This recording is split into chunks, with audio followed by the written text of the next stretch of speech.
Nós estamos na página 23, aspectos básicos, diagnóstico e intervenção na clínica psicopedagógica.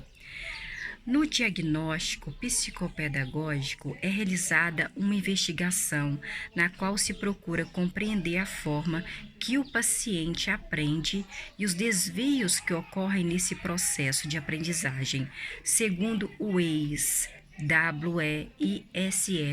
2004, na página 27. Todo diagnóstico é em si uma investigação, é uma pesquisa do que não vai bem com o sujeito em relação a uma conduta inesperada. Será, portanto, o esclarecimento de uma queixa do próprio sujeito, do cliente, da família e, na maioria das vezes, da escola. No caso, trata-se do não aprender, do aprender com dificuldade ou lentamente, do não revelar o que aprendeu, do fugir de situações de possível aprendizagem. O diagnóstico é uma das peças-chaves para uma intervenção eficiente. Não basta ao psicopedagogo conhecer técnicas e provas, pois cada caso é singular e exige do profissional, além da competência teórica, um olhar sensível a particular.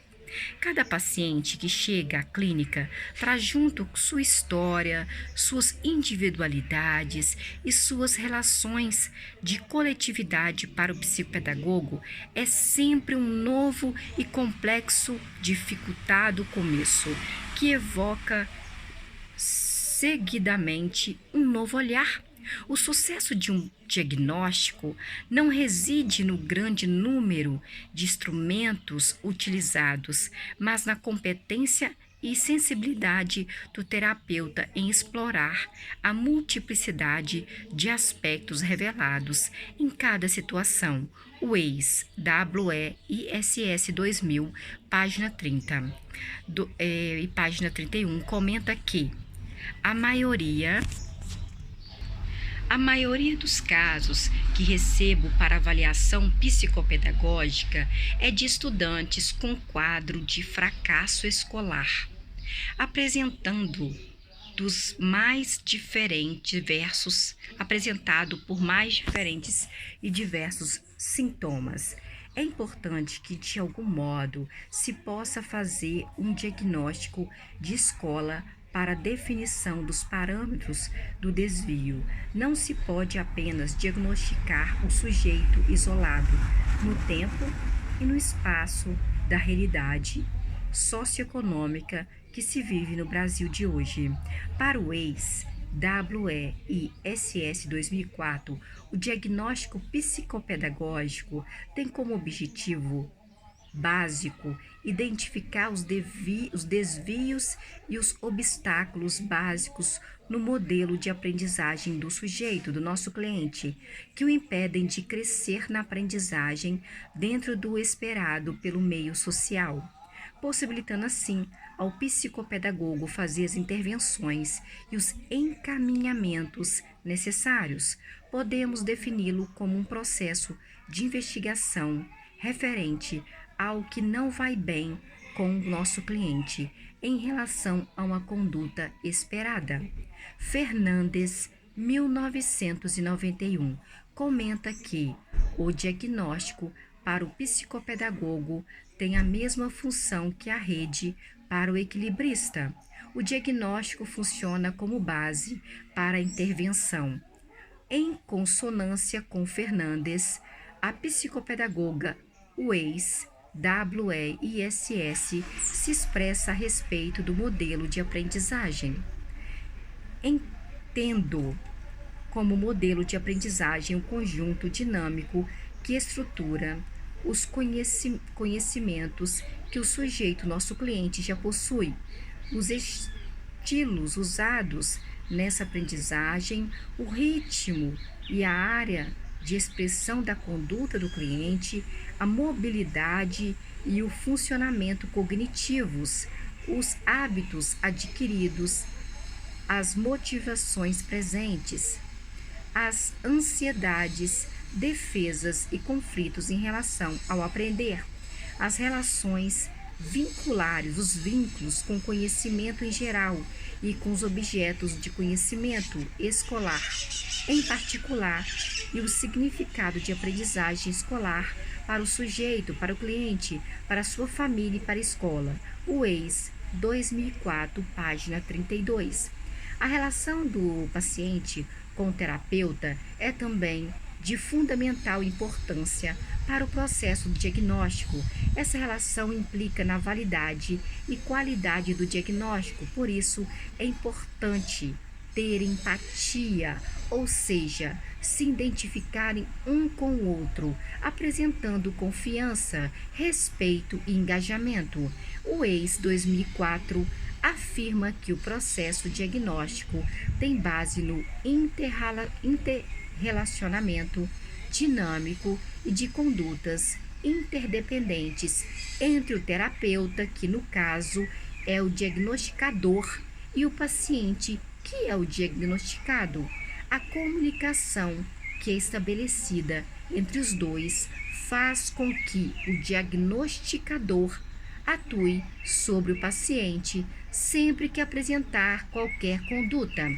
Tudo na comunicação entre o diagnosticador e o diagnosticado deverá ser analisada durante o diagnóstico. A palavra, o modo de falar, a atitude, os gestos, a linguagem corporal, entre outros.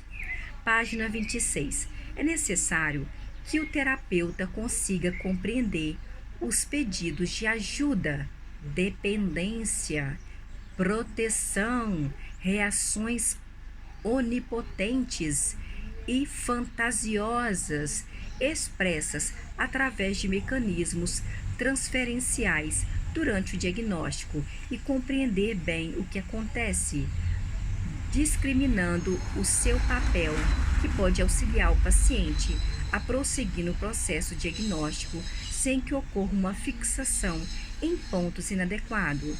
Weiss, 2004, página 35. A autora se refere a Weiss sobre os mecanismos de transferenciais. Lembra, na pedagogia a gente estudou sobre isso, quando você transfere alguma coisa que é de você para outra pessoa. Pois nesse mecanismo é o paciente que traz seus sentimentos, atitudes e condutas inconscientes para com o terapeuta. O diagnóstico psicopedagógico é composto de vários momentos que temporal e espacialmente tomam dimensões diferentes conforme a necessidade de cada caso. Assim, há momentos de amnese, ANAMNESE,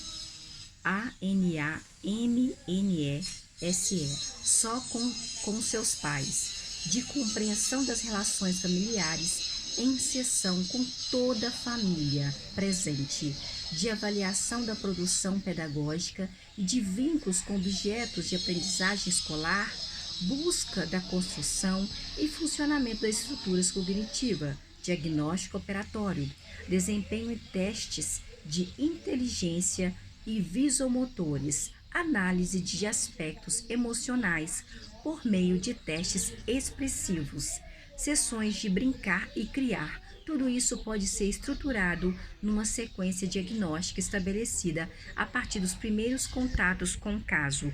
Weiss, WEISS 2004, página 35. No diagnóstico, é importante que todas as regras de relacionamento, horários e honorários sejam bem definidos desde o primeiro contato. Essas regras devem ser claras e definidas em conjunto com o paciente e com sua família. Por isso, é necessário o estabelecimento de um contato com os pais e a construção de um enquadramento com estes e com o sujeito.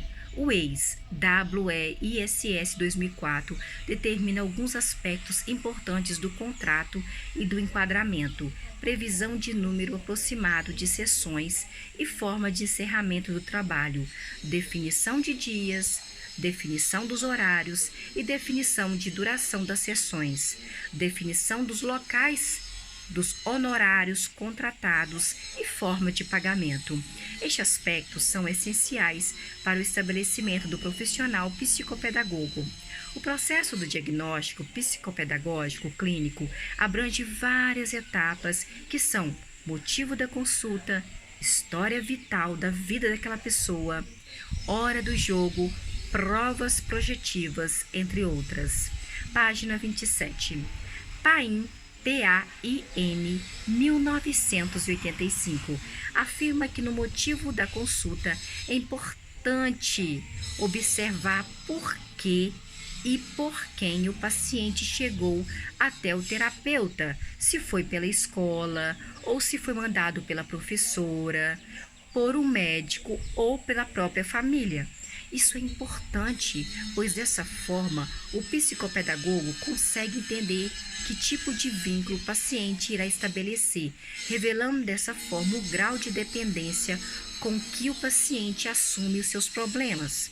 Segundo Paim, P-A-I-N, 1985, este primeiro momento com a família é uma ocasião para estabelecer hipóteses sobre alguns aspectos importantes para o diagnóstico dos problemas de aprendizagem, como significação do sintoma na família ou com maior precisão, articulação funcional do problema de aprendizagem, significação do sintoma para a família, isto é, as reações comportamentais de seus membros ao assumir a presença do problema, fantasias de enfermidade e cura, e expectativas acerca de sua intervenção no processo diagnóstico e de tratamento, modalidade de comunicação do casal e função do terceiro, entre outros.